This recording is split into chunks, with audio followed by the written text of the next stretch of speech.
నమస్కారం. కిమ్స్ హాస్పిటల్ సికింద్రాబాద్ సుఖీభవకు స్వాగతం. ఈరోజు సుఖీభవలో మహిళలు మెనోపాజ్, నోటి దుర్వాసనను ఎలా వదిలించుకోవాలి, రోబోటిక్ సర్జరీలు ఎందుకు మేలు, నిత్యం తలస్నానం చేస్తే జలుబు చేస్తుందా, ఇంకా సమస్య సలహా, హెల్త్ టిప్.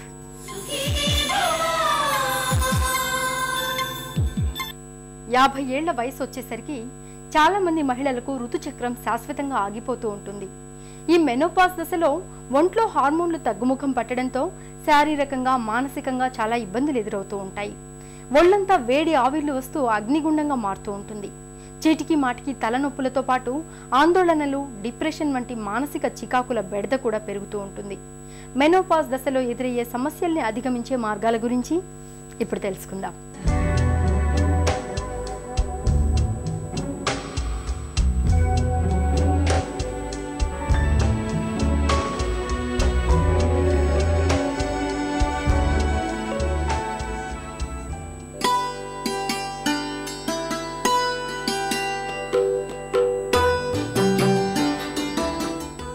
కాలానుగుణంగా ప్రకృతిలో మార్పులు వస్తున్నట్లుగాని వయసుకు అనుగుణంగా స్త్రీ శరీరంలోనూ ఎన్నో మార్పులు మనకు కనిపిస్తాయి.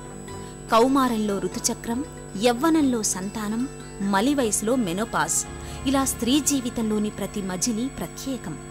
సంక్లిష్టమైన ఈ సంధి దశలన్నింటిలో ఋతుచక్రం శాశ్వతంగా ఆగిపోయే మెనోపాజ్ దశను అత్యంత కీలకంగా చెప్పుకోవాలి. బహిష్టులు శాశ్వతంగా ఆగిపోయే మెనోపాజ్ దశలో మాత్రం స్త్రీ శరీరంలో రకరకాల ఇబ్బందులు కనిపిస్తుంటాయి. ఎలా అయితే బహిష్టులు మొదలవుతాయో రజస్సులు అవడం వల్ల, అలాగే బహిష్టులు ఆగిపోవడం అన్నది కూడాను స్త్రీలలో ఒక దశ. అది దాని గురించి ఎవరు కూడా బాధపడవలసిన అవసరం లేదు, భయపడవలసిన అవసరం అంతకంటే లేదు. ఇది మామూలుగా 45 ఏళ్ళు 55 ఏళ్ల మధ్యలో జరిగే ప్రక్రియ అండి. ఇది ఎందువలన జరుగుతుందంటే, ప్రతి స్త్రీకి కూడాను పుట్టుకతోనే అండాశయాల్లో అండాలు వస్తాయి. ఈ అండాలు ఎప్పుడైతే తగ్గిపోతాయో నంబర్లో, అంటే మామూలుగా మనకు పుట్టినప్పుడు ఒక 2 మిలియన్ల వరకు అండాలు ఉంటాయండి అండాశయాల్లోనూ. క్రమక్రమంగా అవి తగ్గిపోయి రజస్వల అయ్యే సమయానికి 60,000 దాకా వస్తాయండి. ఈ 60,000లో కూడాను ప్రతి నెల గుడ్డు విడుదల అవ్వాలి అంటే గనక కనీసం ఒక 300 గుడ్లు తయారైతే కానీ ఒక గుడ్డు బయటికి రాలేదన్నమాట. ఇలా ప్రతి నెల కూడాను ఈ గుడ్లు తగ్గిపోతూ తగ్గిపోతూ తగ్గిపోతూ వస్తాయి. ఒక దశలో అవి చాలా తగ్గిపోయి మనకి మెదడులోంచి సంకేతాలు అందినా కూడాను ఆ గుడ్లు పరిపక్వం చెందలేవు, బయటికి రాలేవు. ఎందుకంటే సంఖ్య చాలా తక్కువ ఉంటుంది కాబట్టి. అలాంటి సమయంలో ఈ బహిష్టులు ఆగిపోతాయి అన్నమాట. కనీసం ఒక సంవత్సరం వరకు 45 ఏళ్ల నుంచి 55 ఏళ్ల లోపు బహిష్టులు రాకపోతే గనక అప్పుడు ముట్లు ఉడిగిపోయాయి అని చెప్తాం. దీన్నే మెనోపాజ్ అంటారు.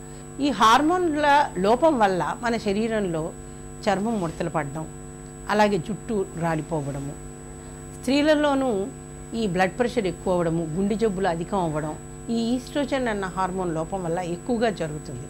అంటే ఈ ఈస్ట్రోజన్ ఉన్నంత వరకు కూడాను మగవాళ్లతో పోలిస్తే స్త్రీలలో గుండె జబ్బులు, గుండె నొప్పులు అవి చాలా తక్కువగా ఉంటాయండి. కానీ ఎప్పుడైతే మెనోపాజ్ దశ దాటుతారో అప్పుడు కొన్నిసార్లు మగవాళ్ళ కంటే కూడా ఆడవాళ్లలో ఈ గుండె నొప్పి రావడము, మైకార్డియల్ ఇన్ఫాక్షన్స్ అంటే ఇవి కొంచెం ఎక్కువగా జరుగుతాయండి. అలాగే మెనోపాజ్ దాటిన తర్వాత కొన్ని క్యాన్సర్స్ కూడా ఎక్కువగా ఉంటాయి. అందులో ముఖ్యమైనటువంటిది గర్భాశయం లోపలి భాగంలో క్యాన్సరు, అలాగే అండాశయం లోపల కూడా క్యాన్సర్స్ అండి. ఇవి కూడా కొంచెం ఎక్కువగా అవుతాయి. అలాగే మనకి రొమ్ములో క్యాన్సర్ కూడా రావచ్చు. మరొక ముఖ్యమైనటువంటి ప్రాబ్లం ఏంటంటేను మెనోపాజ్లో మన ఎముకలు పటిష్టతను కోల్పోతాయండి. కాబట్టి క్రమక్రమంగా పటిష్టత కోల్పోయినప్పుడు చిన్న దెబ్బ తగిలినా కూడా ఎముకలు విరిగే ప్రమాదం చాలా ఎక్కువగా ఉంటుంది. స్త్రీ జీవితంలో ఋతుచక్రం దాదాపు 30-35 సంవత్సరాలకు పైగా కొనసాగుతుంది. ఇంత సుదీర్ఘకాలం పాటు కొనసాగిన ఋతుచక్రం శాశ్వతంగా ఆగిపోతున్నప్పుడు ఈ పరిణామాన్ని స్త్రీ శరీరం సహజంగానే అంత త్వరగా సర్దుబాటు చేసుకోలేదు. తగ్గిపోతున్న హార్మోన్ల మూలంగా రకరకాల అనర్థాలు కనిపిస్తాయి. శరీరమంతా వేడి ఆవిర్లు వస్తుంటాయి. రాత్రిపూట ఎక్కువగా చెమటలు పడుతుంటాయి. చర్మం పొడిబారుతుంది. చర్మంపై సూదితో గుచ్చినట్లుగా చురుకుపోట్లు వస్తుంటాయి. చీటికి మాటికి తలనొప్పి వేధిస్తుంటుంది. కండరాల నొప్పులుంటాయి. నిద్రలేమితో సతమతమవుతుంటారు. అన్నింటికీ మించి మానసికమైన చికాకులు ఎక్కువగా కనిపిస్తుంటాయి. ప్రతిరోజు కూడా వ్యాయామం అన్నది చాలా అవసరం అండి. ఇక్కడ ఈ వయసులోనూ స్థూలకాయం రాకుండా జాగ్రత్త పడడం కూడా చాలా ముఖ్యము. పొద్దున్నే లేచి ఒక గంట సేపు అన్నా నడవడము, కొంచెం వేగంగా నడవాల్సి వస్తుంది. అలాగే ఆహార నియమాల్లో మార్పులు అనమాట. అంటే స్వీట్స్ అన్నవి తగ్గించేసేసి, అలాగే నూనె వస్తువులు తగ్గించడము, చిరుతిళ్ళు తినడం మానేసేయడము, ఆకుకూరలు కాయగూరలు ఎక్కువగా తీసుకోవడము, నీళ్లు ఎక్కువగా తీసుకోవడం, ఇవన్నీ కూడా చాలా ముఖ్యమండి. ఈ హార్మోన్స్ లోపం వల్ల ఏమవుతుందంటే ఈ మూత్రము బయటకు వచ్చే మూత్రనాళం కూడా కొద్దిగా అది కుంచుకొని పోతుంది. కాబట్టి మూత్రం వచ్చేటప్పుడు సన్నగా ధార రావడము, ఎక్కువగా రాలేకపోవడము, దానివల్ల మూత్రంలో ఇన్ఫెక్షన్స్ ఇలాంటివన్నీ కూడా రావచ్చు. అలాగే సంభోగ సమయంలో కూడా యోని పొడిబారిపోవడం మూలంచి కూడా కష్టాలు వస్తాయండి. ఇవన్నీ కూడాను కొన్నిసార్లు జీవితంలో అంటే దంపతుల మధ్య కలహాలకు కూడా దారితీయచ్చు. వీటన్నిటికీ కూడా మనం హార్మోన్ థెరపీ అని ఉంటుందండి. ఈ హార్మోన్ థెరపీ అన్నది ఎవరికి అవసరమో వాళ్ళకి మాత్రమే వాడాలి, ఎంతకాలం అవసరమో అంతవరకే వాడాలి.